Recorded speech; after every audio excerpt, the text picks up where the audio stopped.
Good morning everyone, this is Surya Beniwal and today I welcome you all to our channel Next Generation Study.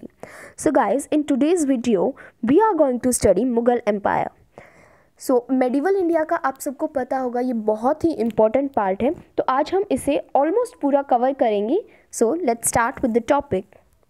तो यहाँ पर आप map में देख सकते हैं कि मुग़ल एम्पायर की बाउंड्रीज़ कितनी वास्ट एरिया में फैली हुई हैं, कितना बड़ा मुग़ल एम्पायर था ये उस वक्त. सबसे पहले जो मुग़ल एम्पायर एस्टेब्लिश किया वो थे बाबर जो है वो फाउंडर है मुग़ल एम्पायर के. ये born in Fergana valley in Turkey. इनके फादर थे उमर शेख मिर्ज़ा, मदर निगार खानम, और ये माना जाता है कि फ़र्स्ट टाइम इन्होंने अटैक किया इंडिया में इन 1590. कहाँ पे अटैक किया इन्होंने? भेरा नाम की जगह पर जो है अटैक किया पहली बार 1519 में. इसके बाद कितनी लड़ाइयाँ इन्होंने लड़ी. बैटल ऑफ पानीपत, जिसे हम पानीपत का पहला युद्ध कहते हैं, वो 1526 में हुई. किस किस के बीच? बाबर और इब्राहिम लोदी के बीच. उसके बाद battle of Khanwa, battle of Chanderi, battle of Ghaghra, ये इन्होंने अपनी लाइफ टाइम में ये सारी बैटल लड़ी, ये सारे युद्ध लड़े. अब 1526, 27, 28, 29 ये आप सीरीज़ वाइज आप जो है इजीली इन्हें याद रख सकते हैं. इसके बाद उन्होंने अपनी ऑटोबायोग्राफी तुजुक ए बाबरी और बाबरनामा, और उनकी डेथ हुई 1530 में. और he was buried at Agra but later he was buried in Kabul. इसके बाद हम देखते हैं कि इसके बाद बाबर के बाद कौन आते हैं? बाबर के बाद आते हैं हुमायूं. हुमायूं का पीरियड क्या है? 1530 से 1540 और 1555 से 1556. तो आप ये देख सकते हैं कि ये दो बार कैसे है. ये एक तरह से कंफ्यूज मत होइए. इसमें क्या है, सबसे पहले हम देख लेते हैं. इनका जन्म हुआ 1507 में काबुल में. फादर है इनके बाबर और मदर है महिम सुल्ताना. अब इन्होंने कितनी लड़ाइयाँ लड़ी? इनके हैं 1539 में battle of Chausa, battle of Kannauj और बैटल ऑफ सरहिंद. अब 1539 में जो इन्होंने बैटल ऑफ चौसा लड़ी वो थी शेरशाह सूरी के खिलाफ, जिसमें शेरशाह सूरी ने इन्हें हरा दिया. और बैटल ऑफ कन्नौज भी हुमायूं और शेरशाह सूरी के बीच हुई, जिसमें शेरशाह सूरी ने हुमायूं को पूरी तरह से हरा दिया और इन्हें एक तरह से इंडिया छोड़कर जाना पड़ा. इसके बाद 1555 की जो लड़ाई हुई वो हुमायूं और शेरशाह सूरी के बेटे सिकंदर सूरी के बीच में हुई, जिसमें हुमायूं ने सिकंदर सूरी को हरा दिया और दोबारा से मुग़ल डायनेस्टी को वहाँ पर एस्टैब्लिश किया. इसके बाद इनकी डेथ हो गई 1556 में. कैसे हुई? शेर मंडल जो इन्होंने लाइब्रेरी बनवाई थी, ये उसकी आप यहाँ पे पिक देख सकते हैं. इसकी सीढ़ियों से गिरकर इनकी वहाँ पर डेथ हो गई. हुमायूं नामा जो है वो उनकी सिस्टर ने लिखी, गुलबदन बेगम ने. इन्होंने एक सिटी बनाई थी जो है दीनपना नाम से, जिसे जाना जाता है 1533 में.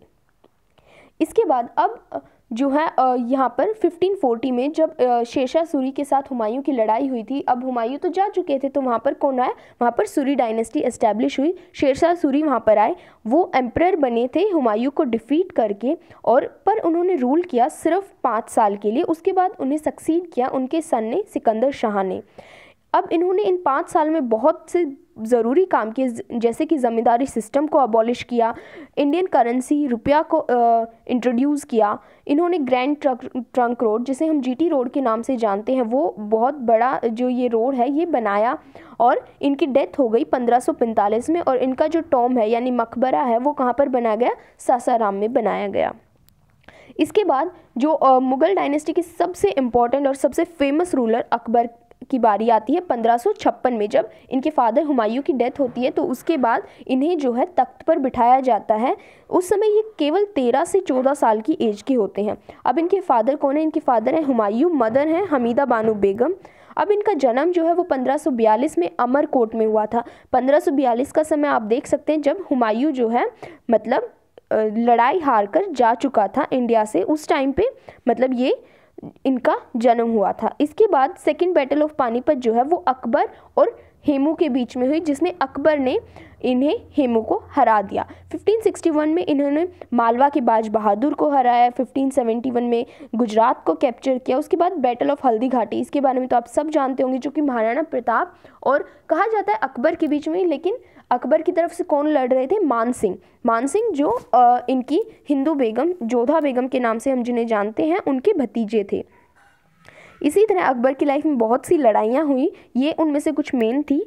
अब इन्होंने जो है इम्पोज किया बैन किस पर, स्ट्रिक्ट कन्वर्जन ऑफ रिलीजन पर, अबॉलिश की चाइल्ड मैरिज इन 1563, अबॉलिश किया पिलग्रिम टैक्स और रिलीजियस टैक्स जिसे जजिया कर जिसे कहा जाता था वो अबॉलिश किया इन्होंने, डेवलप किया एक नया रिलीजन दिन ए इलाही, एक नया शहर बनाया फतेहपुर सिकरी। फतेहपुर सिकरी कब बनाया, जब इन्होंने गुजरात को कैप्चर किया तो उस विक्ट्री के लिए निशानी के तौर पर फतेहपुर सिकरी को जो है इस्टेब्लिश किया गया। इन्होंने एक बहुत फेमस और बहुत ही मतलब अच्छा सिस्टम, मनसबदारी सिस्टम स्टार्ट किया। इन्होंने अब क्या क्या बिल्डिंग्स बनाए, इबादत खाना बनाया, बुलंद दरवाज़ा, आगरा फोर्ट, इलाहाबाद फोर्ट, और अंत में 1605 में इनकी मृत्यु हो गई। इसके बाद अकबर के 9 रत्नों के बारे में आप सबने सुना होगा, तो ये उनके 9 ज्वेल्स हैं, 9 जेम्स हैं, बीरबल, टोडरमल, तानसेन, महाराजा मान सिंह, अब्दुल रहीम खाने खाना, अबुल फजल, अबुल फजी, मुल्ला दो प्याजा और फ़कीर अज़ीउद्दीन। उसके बाद अब अकबर की डेथ के बाद आते हैं जहांगीर। जहांगीर आते हैं 1605 में और ये रूल करते हैं 1627 तक। ये अकबर और हरकाबाई मतलब जोधाबाई के नाम से हम जिन्हें जानते हैं वो वही हैं, उनके बेटे थे। इन्हें किंग ऑफ जस्टिस के नाम से जाना जाता है क्योंकि ये न्याय करने में बहुत विश्वास रखते थे। इनका चाइल्डहुड नेम सलीम था। आपने जोधा अकबर जो सीरियल आता है उसमें देखा होगा सलीम के बारे में। इनका जो पीरियड है वो माना जाता है golden period of Mughal painting, मतलब पेंटिंग का बहुत जो है अच्छा डेवलपमेंट हुआ इनके पीरियड में। इन्होंने एग्जीक्यूट किया 5th सिख गुरु अर्जुन देव को, और इन्होंने अपनी ऑटोबायोग्राफी लिखी जिसका नाम है तुजुके जहांगीर, और इनकी डेथ हो गई 1627 में।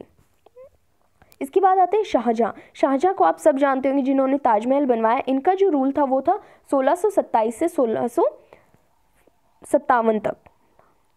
इसके बाद इनका जो चाइल्डहुड नेम था वो था खुर्रम। इनके फादर थे जहांगीर, मदर जगत गोसेन। इनकी एज को golden age of Mughal architecture माना जाता है। इन्हें prince of there is not price, there is prince of builders भी कहा जाता है।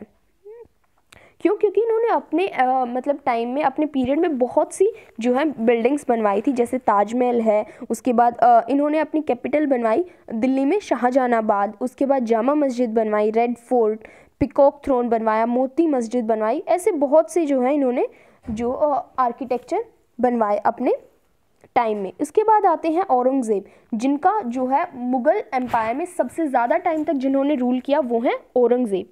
इन्हें बहुत ही मतलब खूंखार भी माना जाता है। ये जो है मुस्लिम धर्म को बहुत ज़्यादा इन्होंने एक्सपैंड किया, इंडिया में बहुत ज़्यादा फैलाया। उसके बाद औरंगज़ेब जो थे उन्होंने अपने फादर को इम्प्रिजन, फादर कौन हुए? फादर हुए शाहजहां। उन्हें इम्प्रिजन यानी जेल में डालकर खुद को जो है थ्रोन पे प्लेस किया, खुद राजा बने। इन्हें जिंदा पीर भी कहा जाता है। अब जिंदा पीर क्यों कहा जाता है? क्योंकि इनकी जो लाइफस्टाइल थी वो बहुत सिंपल थी। इस्लाम में बहुत ज़्यादा ये बिलीव करते थे। आलमगीर इन्हें कहा जाता है। इन्होंने बैन लगाया म्यूज़िक और डांस पर, रीइम्पोज किया जजिया कर जो अकबर ने हटा दिया था वो औरंगज़ेब ने दोबारा से इम्पोज कर दिया। इन्होंने 9 सिख गुरु को एग्जीक्यूट किया। फिर मस्जिद इन्होंने बनवाई। उसके बाद इम्पोज इस्लामिक लॉ, फतवा आलमगीरी, built बीबी का मकबरा and died in 1707 and his tomb is in Daulatabad. सो ये हमने देखा मुग़ल डायनेस्टी के बारे में। आई होप आप सबको ये समझ आई होगी। Please like, share and subscribe our channel. Thank you so much.